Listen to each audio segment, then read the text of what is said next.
difahami. Bacaan tu mesti difahami. Tak kisah. Tak ada masalah, tak semestinya, tak wajib ayat Quran. Kan? Tak wajib hadis Nabi. Boleh nak baca doa ke bahasa Melayu pun tak apa. Tapi biarlah benda itu dipahami. Pertama, mesti dipahami. Apa yang dia baca? Hei sakit, keluarlah engkau wahai penyakit dengan berkat la ilaha illallah Muhammadur Rasulullah. Tak ada masalah. Sebab apa? Sebab dia tak ada puja apa. Hei sakit, keluarlah engkau. Dia suruh penyakit tu keluar. Dengan berkat la ilaha illallah Muhammadur Rasulullah. Tapi, kalau yang tak dipahami, tak boleh lah.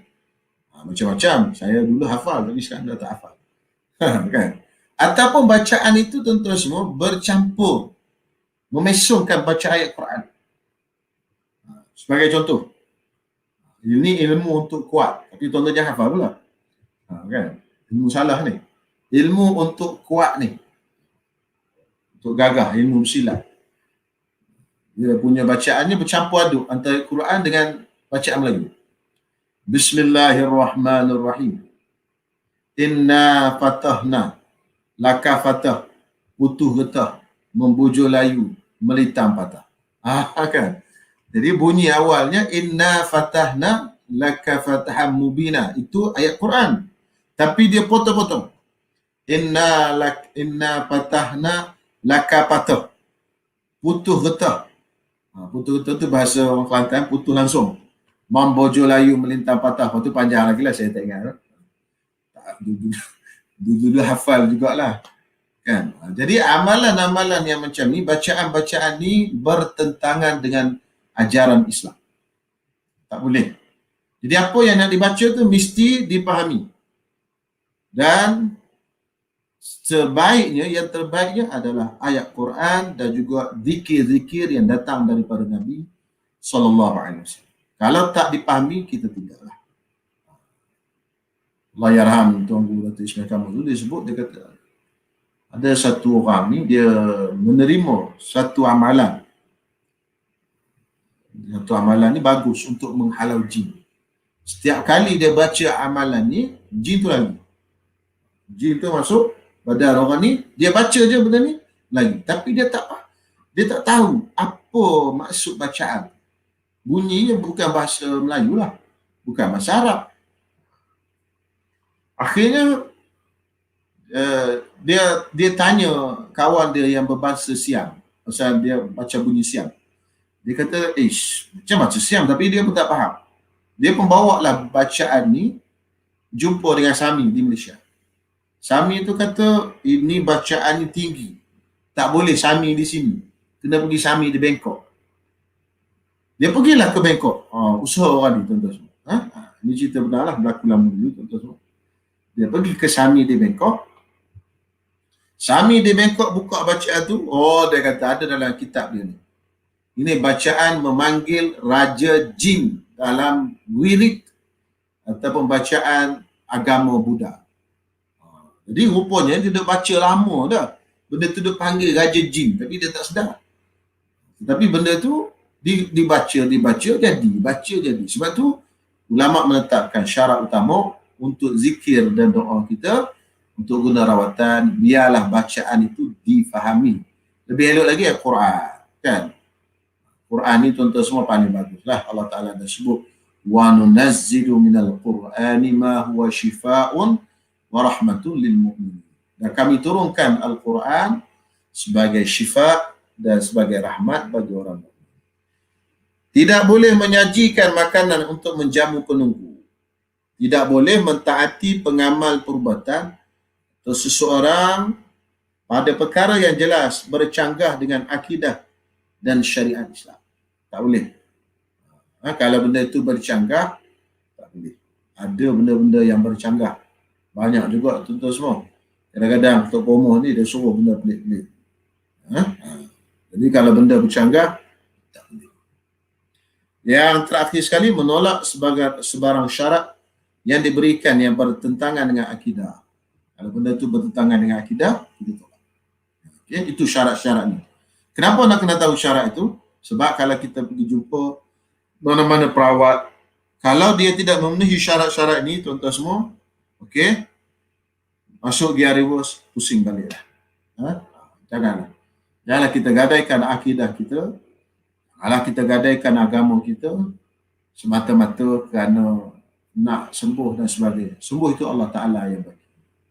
Bukan kita bagi, bukan manusia bagi. Kalau kita jumpa benda yang haram sekalipun, tak semestinya benda itu sembuh. Kan? Jadi sembuh apa semua ni Allah Ta'ala yang bagi. Kadang-kadang kita kena ingat Allah Ta'ala bagi sakit tu kan untuk menghapuskan dosa. Kerana itu ada hadis Nabi SAW, kata Nabi SAW, Allah Subhanahu Wa Ta'ala sungguh takjub man yadkhuluna al-jannata, orang-orang yang masuk ke dalam syurga bisalasil, dengan rantai besi. Maksudnya dia masuk dalam syurga ni dia heret, seolah-olah Allah Ta'ala heret dia masuk dalam syurga. Macam tu, macam lembu kan, dia heret talinya masuk ke kandang. Jadi dia masuk dalam syurga tu dia heret. Macam mana dia heret? Itu Allah Ta'ala bagi dia bala dan ujian, sakit dan sebagainya. Akhirnya dengan sakit itu Allah Ta'ala hapuskan dosa dia, kafarahkan dosa dia. Kan, dosa banyak tu habis. Sehingga kelicin, bersih dosa dia dengan sakit tadi. Seolah-olah dia masuk syurga dengan dihayat. Bukan dia buat amal apa pun, dia tak buat amal apa. Amalan tak ada. Sikit-sikit je buat. Tapi dengan sakit yang Allah Ta'ala bagi tu, seolah-olah dia diheret masuk ke dalam syurga. Dia ada hikmah yang tersendiri dibuat sakit itu, insya-Allah. Dan kita langgar kaedah-kaedah yang telah ditetapkan oleh agama. Jadi masa menunjukkan live sudah 50 minit. Jadi saya ingat setakat yang dahulu, jadi kalau nak cerita jin ni pagi 4 malam tak, kita semua banyak benda kan. Jadi saya bukalah ruang untuk tuan-tuan bertanya kalau ada soalan, kalau tidak setakat ini sajalah, insya-Allah. Okay, terima kasih Ustaz. Maaf atas kesilapan teknikal sebentar tadi. Ingat internet dah pakai Unify ingat laju punya sangkut-sangkut juga. Okey, sebelum saya mengajukan atau saya membuka soalan, izinkan saya bercerita ringkas mengenai latar belakang penceramah kita pada hari ini yang sepatutnya saya terangkan seawal kuliah tadi. Okay? Saya nak terangkan sedikit saja. Okey, nama penuh Ustaz ialah Ustaz Muhammad Zaki Mazhar Adham bin Zulkifli. Dilahirkan pada 2 Oktober 1979 di Pasemar, Kelantan. Okay, beliau merupakan anak pertama daripada 10 adik-beradik. Pada tahun 1999, beliau melanjutkan pelajaran ke Universiti Islam Antarabangsa Malaysia dan menamatkan pengajian dalam jurusan fiqh dan usul fiqh. Okay, semasa di Kelantan, sempat berguru dengan ulama-ulama, antaranya ialah Allahyarham Tuan Guru Haji Abdullah bin Abdul Rahman Lubuk Tapah. Di samping itu, beliau menjadi ustaz jemputan di bernama Astro TV Al-Hijrah dan pendakwah bebas di Masjid Surau sekitar Kuala Lumpur dan Selangor. Beliau juga aktif sebagai perawat perubatan Islam Darussalam di bawah naungan Al-Fadil Datuk Ustaz Ismail Kamus.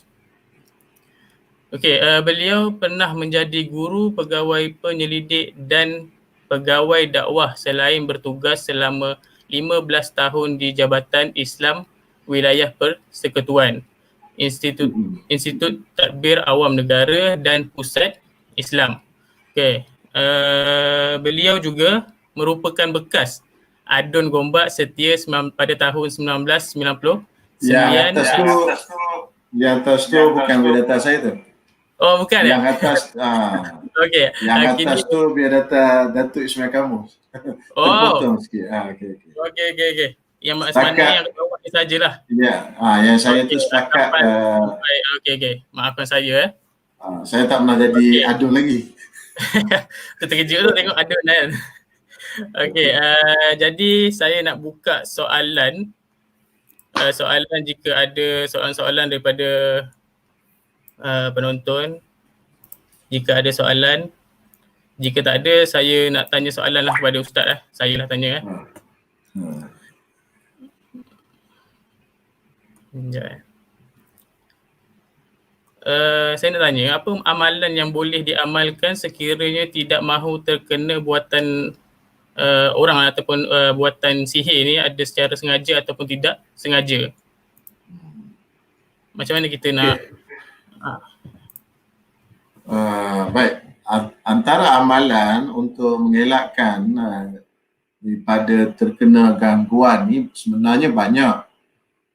Kalau kita perhatikan di dalam kitab-kitab zikir Nabi SAW, Nabi amat mementingkan bacaan zikir. Sehingga kan sahabat-sahabat semua, setiap waktu, maksudnya setiap pergerakan Nabi ni ada bacaan dan zikir. Nak keluar rumah ada bacaan, nak masuk rumah ada bacaan, nak tidur ada bacaan, kan? Nak makan ada bacaan, nak bersama dengan isteri ada bacaan. Jadi semua bacaan-bacaan ini mudah-mudahan menjamin daripada terkena gangguan jin, sihir dan sebagainya. Cuma mungkin kita sebagai insan biasa tidak mampu untuk meniru Nabi SAW yang dikumpulkan bacaan-bacaan tu jadi dalam sebuah kitab tebal, kan, banyak kan. Di mana hampir setiap gerak-geri Nabi SAW ada bacaan, dan bacaan tu jadi benteng kita. Jadi kita katakanlah kita ambil yang penting-penting dalam hidup kita. Jadi ada 3 waktu yang penting, yang mana 3 waktu ini menjadi pusat orang kata waktu prime time jin lah. Prime time dia, waktu perdana dia. Pertama waktu pagi, kedua waktu petang, dan ketiga waktu kita nak tidur. Inilah waktu-waktu utama dia. Jadi oleh itu kita utamakan dan kita jaga wirid waktu pagi, wirid waktu petang, zikir pagi, zikir petang, dan juga amalan ketika hendak tidur. Jadi kerana 3 waktu lah paling banyak sekali jin menembusi badan kita. Jadi waktu pagi ada zikir yang dah disebut oleh Nabi SAW, yang amalan waktu pagi, amalan waktu petang dan juga waktu tidur. Cuma mungkin buku tu, kalau kita tak bawa buku contoh mak surat, tak ingat kan. Jadi saya ajarkan di sini antara amalan yang mudah. Jadi tuan-tuan semua istiqamahkan pagi tuan baca Fatihah sekali, ayat kursi 7 kali. Ayat kursi 7 kali, 3 kul a'udzu kul wallah, kul a'udzu birabbil falaq, kul a'udzu birabbin nas. Kemudian ditambahkan kepada bismillahilladzi la yadurru ma'a ismihi syai'un fil ardi wala fis sama' wa huwas samiul alim. Baca 3 kali dan selawat 10 kali. Itu mudah lah, kan? Boleh baca, semua orang boleh baca ayat kursi, Fatihah sekali, ayat kursi 7 kali, 3 kul, kemudian apa benda tadi, bismillahilladzi tadi 3 kali, kemudian selepas pada tu kita baca selawat 10 kali. Petang lepas asar ataupun lepas maghrib buat amalan yang sama. Itu untuk pagi petang. Kemudian untuk tidur, jangan lupa baca ayat kursi paling kurang 1 kali. Dan yang lebih baik lagi, kita baca 7 kali. Dan ditambah lagi dengan amalan yang Nabi buat. Macam mana?